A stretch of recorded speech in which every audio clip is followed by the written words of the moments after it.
मोदी जी की मंत्री, वित्त मंत्री निर्मला सीतारमण ने एक बयान दिया और उसके बयान के बाद में सोशल मीडिया से लेकर के और हर जगह एक रायता फैल गया। पुरानी गाड़ी पर 12% टैक्स है, 18% टैक्स है, मार्जिन पर टैक्स है, किस पर टैक्स है, एक रायता सा फैल गया। उस पर भी एक क्लैरिफिकेशन निकल करके सामने आया, वो क्लैरिफिकेशन भी मैं आपको बताऊंगा। और उसके साथ साथ हेमंत अत्री वरिष्ठ पत्रकार, उन्होंने जो है वो स्कॉर्पियो गाड़ी को लेकर के खेल बताया कि कैसे स्कॉर्पियो गाड़ी 14 लाख की स्कॉर्पियो गाड़ी वो आपको 25.5 लाख रुपए में मिल रही है। वो खेल भी बड़ा दिलचस्प है। लेकिन पहले जरा एक बार बात कर लेते हैं निर्मला सीतारमण, वित्त मंत्री निर्मला सीतारमण के बयान को लेकर के। 2 दिन पहले मैंने आपको एक खबर दिखाई थी और उस खबर में मैंने आपको बताया था कि अगर आप अपनी पुरानी गाड़ी 6 लाख रुपए में 2014 में खरीदी थी, 2024 में अगर उसको 1 लाख रुपए में बेच रहे हैं, तो जो मार्जिन है यानी 5 लाख रुपए का, उस पर अगर 18% का जीएसटी अब सरकार की तरफ से लगाई गई, जो पहले 12% थी, तो यानी वो हो जाता है करीब 90,000 रुपए। और ये मैंने अपने से नहीं बताया था, निर्मला सीतारमण का बयान था।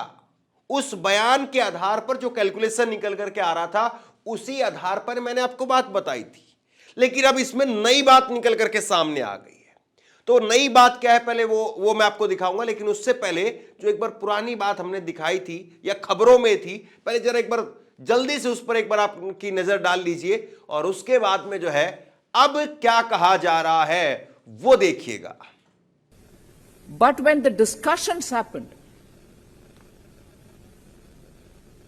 it is on that margin, the margin value between purchased price and resale price. 12 lakh में खरीदा, 9 लाख में बेच रहे हैं सेकेंड हैंड यूज्ड व्हीकल के नाम पर.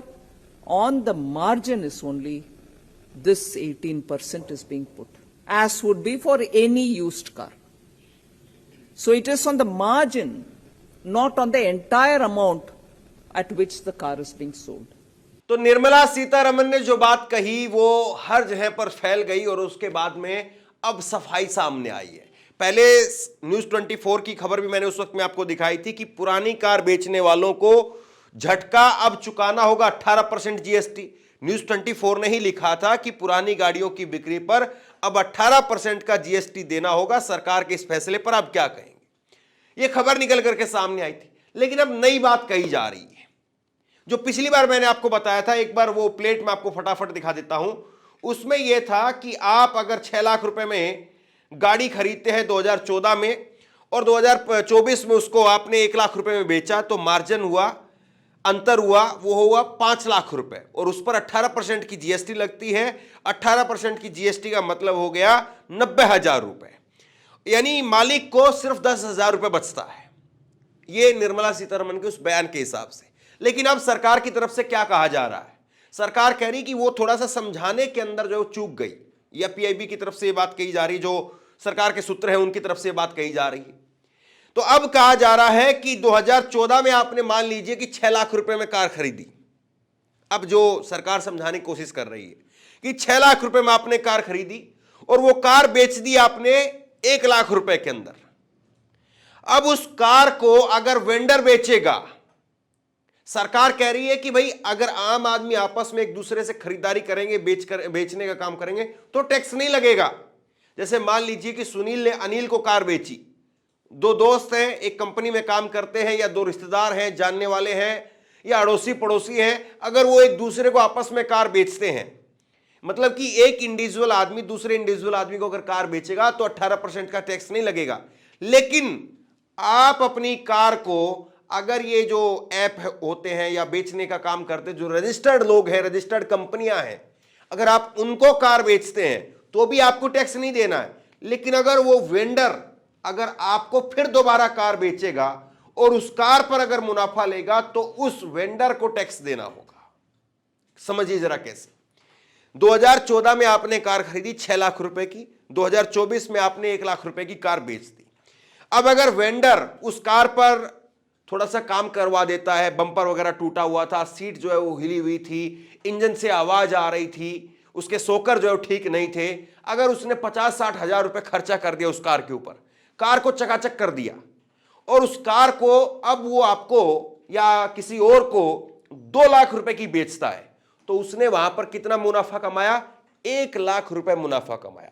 अब सरकार कह रही इस 1 लाख रुपए के मुनाफे पर हम टैक्स देंगे, और कितना टैक्स लेंगे?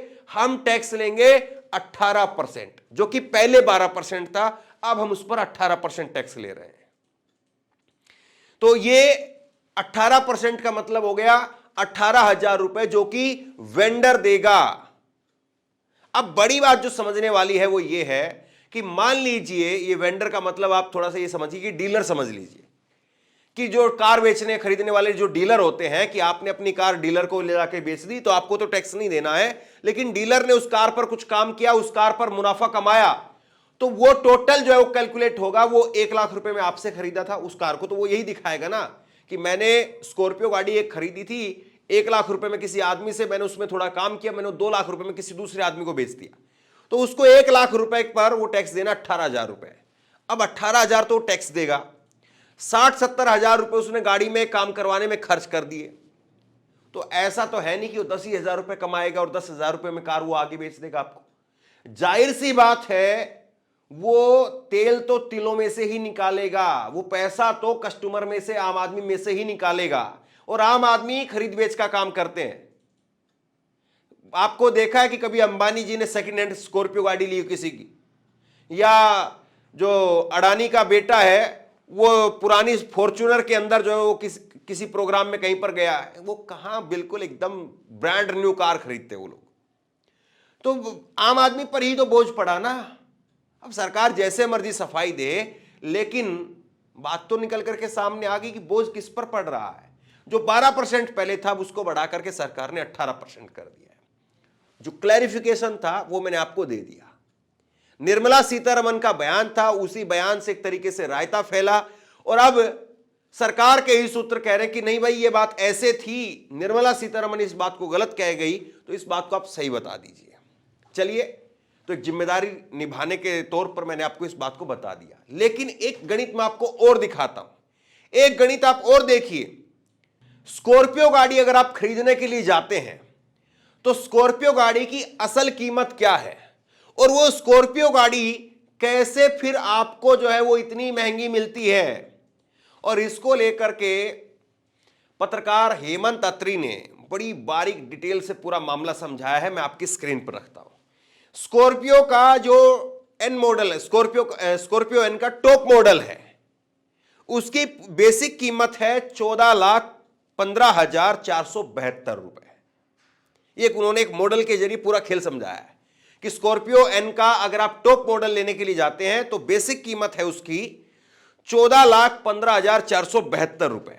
अब उस पर 28% आपको जीएसटी देना, 14 लाख पर 28% जीएसटी हो गया 3,93,637 रुपए, और 20% उस पर फिर सेस लगाया जाएगा।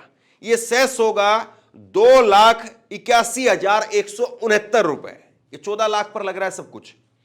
फिर उसके बाद में टोटल बेसिक प्राइस हो गया इसका कुल मिलाकर के 20,90,278 रुपए। 1% अब इस पर टीडीएस भी देना है, इसकी कीमत हो जाएगी 21,01,462 रुपए।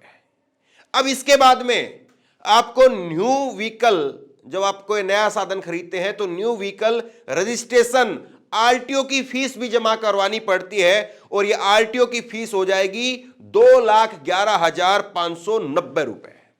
और उसके बाद में जाहिर सी बात है आप इंश्योरेंस भी उस पर करवाएंगे, और इंश्योरेंस हो जाएगा 75,000 रुपए का। और ये 75,000 रुपए का स्टार मैंने इसलिए लगाया है क्योंकि इंश्योरेंस भी आजकल जितना मर्जी आप करवा लीजिए, अलग अलग तरीके का इंश्योरेंस है, और अलग अलग तरीके के इंश्योरेंस में अलग अलग जो है वो प्रीमियम दिया जाता है, अलग अलग उसका पैसा है। फिर इसके बाद में एसेसरीज, कार का जो है वो आप सीट कवर लगवाएंगे, मैट लगवाएंगे, आगे बम्पर लगवाना है, कोई कैमरा वगैरह और कुछ एक्स्ट्रा लगवाना चाहते हैं, या कोई म्यूजिक सिस्टम एक्स्ट्रा लगवाना चाहते हैं, एसेसरीज करीब करीब 1 लाख रुपए है। आप कितना भी पैसा इसमें खर्च कर सकते हैं, 5 लाख भी खर्च कर सकते हैं और ज्यादा भी खर्च कर सकते हैं। फिर उसके बाद में डीलर का जो मार्जिन है वो 50,000 रुपए है।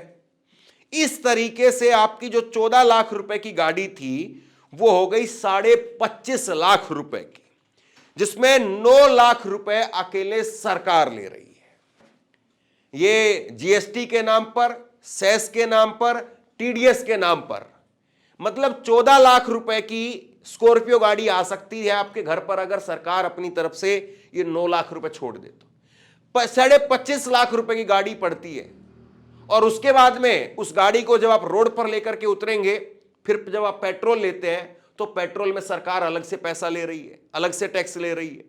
फिर आप थोड़ी दूर आगे चलेंगे तो आपको टोल टैक्स मिलेगा, टोल टैक्स पर भी आपको फिर टैक्स देना है सरकार को।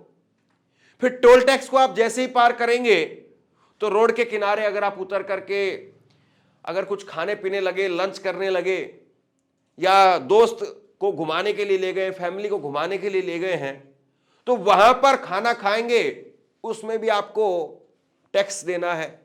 तो आदमी टैक्स ही टैक्स दे रहा है, आदमी को बच क्या रहा है, ये अपने आप में बड़ा सवाल है। और ये केवल और केवल ऐसा नहीं है कि गाड़ी का ही मामला है। गाड़ी का मामला लोगों को इसलिए समझ में आ रहा है और गाड़ी के मामले में लोग इसलिए दिलचस्पी ले लेते हैं क्योंकि एक तरीके से छोटा मामला है और लोग जो है वो गाड़ी खरीदने का एक सपना पाले रखते हैं। लेकिन स्वास्थ्य बीमा पर भी टैक्स लग रहा है, 18% टैक्स लग रहा है। स्वास्थ्य बीमा भी अगर आप लेते हैं तो स्वास्थ्य बीमा के ऊपर भी आपको टैक्स देना पड़ता है। अगर आप जो है स्वास्थ्य बीमा में भी अगर आप 5 लाख रुपए का कवर लेते हैं और उसके लिए मान लीजिए कि आपको किस्त देनी है 40,000 रुपए का आपका प्रीमियम बनता है, तो उसमें भी 18% आपको देना है। और 18% ये जो है वो आपका हो गया 7200 रुपए। 5 लाख रुपए का अगर आप कवर ले रहे हैं, 40,000 रुपए की किस्त बनी, तो उसमें 18% जीएसटी यानी 7200 रुपए आपको सरकार को और देना है।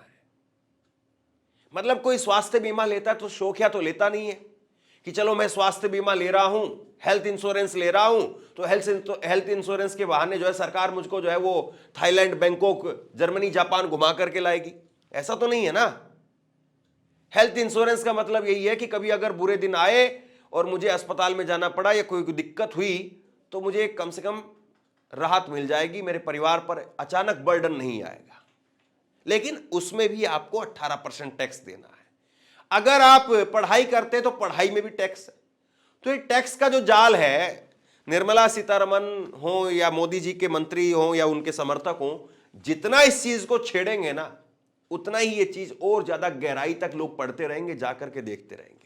तो बहरहाल निर्मला सीतारमण ने जो कुछ कहा उस पर तो मैंने आपको साफ कर दिया, लेकिन अभी भी सरकार साफ करे कि जब जीएसटी का कलेक्शन हर साल लगातार बढ़ता जा रहा है, तो फिर ये टैक्स की दरें क्यों बढ़ रही है? फिर आपको 12% से 18% पर क्यों करना पड़ रहा है? सवाल इस बात का। बहरहाल शेयर कीजिए, इस खबर को लोगों तक पहुंचाइए, जो क्लैरिफिकेशन था वो भी लोगों तक पहुंच जाए और ये खबर ये भी लोगों तक पहुंच जाए। आप क्या सोचते हैं नीचे कमेंट बॉक्स में लिख करके मुझे जरूर बताइए।